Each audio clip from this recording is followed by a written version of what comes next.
So just since I did the last video, I almost clicked on a phishing email myself.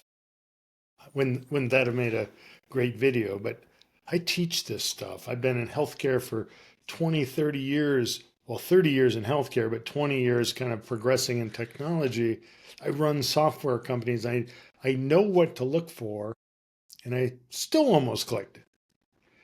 And I say that just to say that's how good these attacks have gotten. In the last month, I think it's probably 6 different phishing emails that I've had to work through with different people. I'm not talking about the random stuff. I'm talking about specific targeted healthcare providers, people that I know in my circle, therapist, chiropractor, counselor, attorney. It doesn't matter who you are, but these phishing emails aren't what you think. They're not the old school ones where it's a Nigerian prince that tells you you're the last known descendant and you're inheriting $100 million. They're not that obvious anymore. These are sophisticated and professional, and they're targeted. And more importantly, they're using AI to make them perfect. Probably on Friday, towards the end of the week, I'll post a longer video. I'll share some of the emails, and we can talk specifically about what to look for. But today I want to do more of a higher level run through as far as why do they do this, what do they have to gain by it, and ultimately kind of how it works. First, let me tell you why you're getting these. Attackers aren't stupid.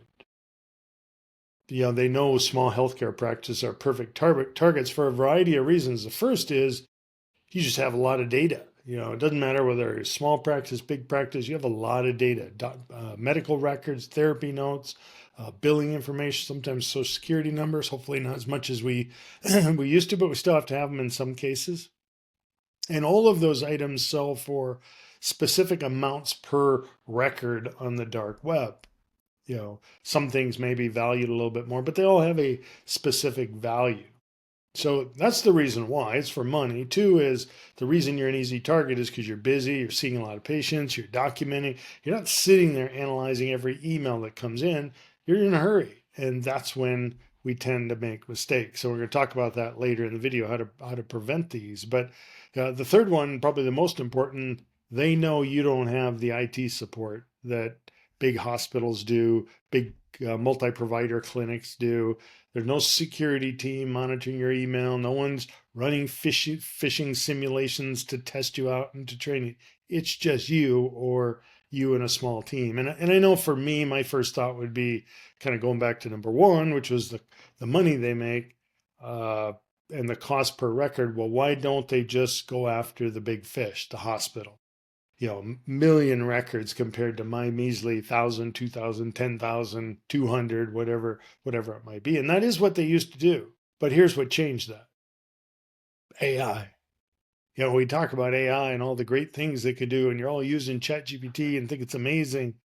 But you forget about that the bad people use it too. AI makes it so easy that all these attacks have exploded.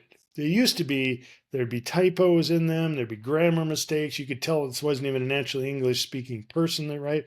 Now it writes perfect English. It researches you on probably LinkedIn or your social media profiles. It can potentially find what you're using, business associates, and then it generates emails that look exactly like they came from the people that you communicate with all. So here's what it looks like. So they send out this email, and either one of 2 things happen, or a combination of the 2. They tell you that something has expired and you need to reset it, and it's urgent. You got 24 hours. And then when you click on that link, it takes you to a fake site that looks just like what you're supposed to be going to. And at that point in time, they capture your credentials. And either they go use them to log into the actual portal, or they're going to use those to check all your other sites to see if it matches up with any, that you might be using those credentials across other sites. The other thing that can happen is they'll have a download on there, a document of some sort, and it'll say, some of them, the most recent ones I've gotten say, well, this is a secure document. Here's the code for it. It's just a normal PDF. And when you click that, the things in motion, and I won't get into all the technical things of what it does on your computer, but it can do a lot of things. First of all, it may go into your contacts list and blast an email to everybody else, the same email that you got. So the problem keeps expanding like a web. Sometimes what it does is it doesn't do anything until they use AI to surf through your emails to see, well, how can we target specific contacts on your email list and see what we can get from them. I've seen them the last couple of weeks. I saw one send a finance officer an email to say, change my direct deposit portal. Wasn't the person actually asking for it, but it was able to determine who that person is, what information can I ask them for that would be valuable to me as a hacker. And that's where the AI comes in so easily. So you download it. The other option is you download it. There's ransomware on your computer. A couple hours later, your whole system is encrypted, and they're asking you for a $50,000 ransom to get it unlocked again. So those are some of the things that happen. It's not like kind of the old school, just kind of scams type stuff that's easy to see, and we don't really fall for that. Most of it goes to spam. That's not really how it works anymore. But let's circle back now and talk about. So we know kind of how it comes in. We know they're coming for money. We know we're an easy target because we're small healthcare providers. We don't have a lot of protection necessarily. So what do we do to prevent this? Then first of all, the obvious would be don't download attachments or click links from emails that you weren't expecting. Even if it looks like it's your fax service, your clearinghouse, your attorney, you want to make sure that you check if it's from your fax service, log into your portal. Is there really something there? Because it'll be in the portal. If it's from your clearinghouse, it'll be in your clearinghouse. It's from your EHR, whoever you have as your business associates. There are other ways to find out if that's accurate. But even if it's from a colleague and a friend or an attorney, check with them to make sure that they are sending you something. And that's probably the easy way. And that's why the attorneys have been so popular, and why it's caused such problems is because you would think an email from attorney when you have an active case going on with them is probably a settlement letter, a request for information. So you see that kind of stands out in your email. You click on it because you're in a hurry and you want to see what it is. And at that point, you've got ransomware on your computer. So if you're not expecting it, like somebody told you it's coming or they're telling you what it is, text them, call them, reach out to them and find out, were you really meaning to send me something? Sometimes the answer is yes. Most of the time the answer is no, I actually wasn't. So the emails themselves have a couple things in common. The one is urgency, and urgency probably isn't used as much anymore because it's gotten to be more of a red flag to kind of make you think twice. That whole, act within 24 hours or else. That sounds like a threat, like probably coming from some type of ransomware. But urgency in general makes you sloppy. And but we're so reactive to our emails right now. We just want to get back to doing our thing, check our emails. If you check them at all, you end up clicking on something. So certainly urgency, our own urgency, even if it's not in the email, can be one of those things. They always impersonate someone legitimate. And I've mentioned some of those, your fax service, your colleague, your attorney. They're not claiming to be strangers typically. They're pretending to be people that you trust. And then they're getting more and more targeted. They're going to research you. They're going to know about you. They're going to speak to you as if they know you. And that makes it much, much easier for them to get a hold of information and ask the right questions as well. So, perfect tone, perfect formatting. I said that. It's all the reasons why this has exploded. So going back to what our defense system is, first thing, slow down.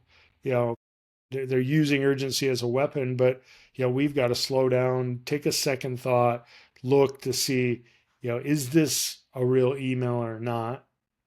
Second is hover. Don't click on something. You can hover over a link and see, where is this taking me? Is it taking me to the legitimate site? Or is it taking me somewhere else? Even if it says www.americanexpress.com or whatever your, waystar.com, that doesn't mean that that's the real link behind that. If you hover over it, it should show you what the real link behind it is. And that's where you'll potentially see something that's maybe misspelled or just a slight spin off of what the normal URL is. And that kind of goes the same thing for emails. Look at that email. You can put whatever you want for a from on there. So you can make it look however you want. But behind that is the real from email. And that's actually what you should be looking at. Is there a slight typo in that? Is it written slightly different? Just one letter off, you might click on it and it's actually fake and you need to be deleting it. Instead of really clicking on any URL, you should think about just go type the email, the URL itself, or if you have it saved, use your own to go check it out, not the link that's on there. Don't call the phone number that's on there. Look up the phone number. If it's a credit card, flip over, use the back. Something with an insurance company, use the back of the insurance card, not the one that's given to you in an email, because that may or may not be the right one. We talked about never downloading unexpected attachments. Enable two-factor authentication where possible. So if it does get into your system, you've at least contained kind of the damage it can do, because it probably, even if they had your login credentials, couldn't get in without the sending you the MFA code. Train your staff. This is probably the most important. A lot of times it's not you as the provider, it's even getting these, it's your team. Make sure that everybody goes through this training, that you document this training, that you went through what does a phishing email look like. You show them when you get phishing emails, you show them to the team as saying, here's what they look like, don't click on these. And then again, you document that in your compliance logs, and we'll talk about that in other videos. Now, phishing is the number one way small practices get compromised. It really is. Not because you're stupid, but because these attacks are designed by people who are professionals. They're not the guy sitting in his underwear in his basement anymore. These are trained technology wizards who spend all day thinking about how do they trick you and steal from you. Your job's to help people, theirs is to steal from you. They're better at their job than you have time to defend against. But hopefully now you know what to look for. You know a few of the patterns. But do this today. Go through your emails. Look at least 5 messages that ask you to click on something, download something, and just apply the test that we talked about. Look at where it came from. What are the links? All of those things. How many of them would have passed that test? And then later in the week, we're going to talk about what do they look like? We'll show you a few. We'll talk about what do you do in that first hour after you realize I clicked something I shouldn't. I have people calling me now saying that I've been hacked, because it's not if, it's when that's going to happen. It is going to happen to all of us. It's going to happen to frequent amount. We can't be perfect. But how you respond in that first hour really determines whether you recover or you lose everything in the process, including a whole lot of years off your life as you stress about what are they going to do next. So subscribe so you don't miss that video. Drop a comment. Have you seen any of these phishing emails? What do they look like? Let's compare some notes. Protect your practice, and we'll see you later in the week.